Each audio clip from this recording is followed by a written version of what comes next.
A business plan for your construction business startup has three key purposes. First, it forces you to think through all aspects of your proposed business. Second, it serves as your guide while building and expanding your new business.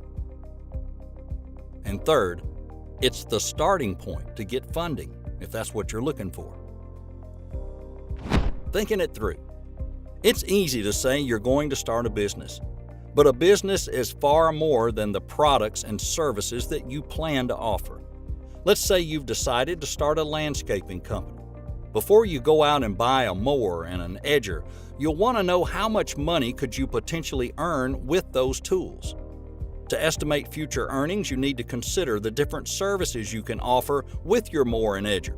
What should you charge? How much do other landscapers charge for those services? Who are those other landscapers anyway, and who are their customers? It's just the beginning of the many things you have to think through. But don't worry, we're going to help you with all that. Your guide to success. There's no doubt that some folks just wing it and they start making money. But for how long? Do you want to spend the time, money, and energy to start your construction company only to have it falter or fail within the first 5 years?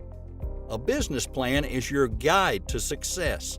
It's a living, breathing document that you should use to keep you on track. You'll update it through the years to reflect your changes to your business and the economic climate. Funding. Your own mother may not even lend you money if you can't explain to her what your business is about and why you believe you can be successful. She'd probably want to know how much money you need and what you plan to do with it. What we can tell you for sure is that a banker or investor will absolutely want to know those details before they fork over any of their cold hard cash. So what is a business plan? Well, that's a great question, and we're going to break it down by section and explain what to include in each section and how to gather the information you need. Here's an overview of the sections typically included in a business plan. Number 1, executive summary. Number 2, business description. Number 3, a market analysis. Number 4, organization and management. Number 5, products and services. Number 6, sales and marketing. Number 7, a funding request.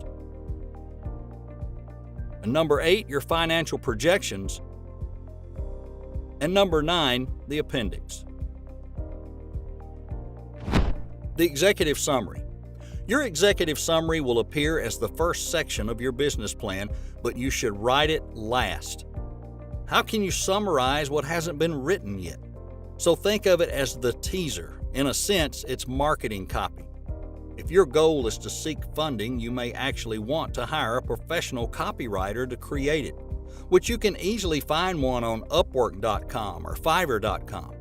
And obviously, the executive summary will summarize the entire document, but you want to hook the person reading it to inspire them to keep reading, or at least pass it on to someone they know who might be interested in providing funding. Business description. This is where you really start thinking things through. You're going to drill down into the problems your business solves for customers and specifically who those customers are. Your customers or target market may be individuals, organizations, or other businesses. You'll want to be detailed about describing your target market. This will come in handy when you write your marketing plan. Your business description must be more than a dry list of business locations and employee profiles, although you'll need to provide those. But this is where you should toot your own horn loudly. Want to view the entire lesson as well as all of the other lessons included in this course? Visit HeavyApe.com and use the coupon code E&C to get 25% off.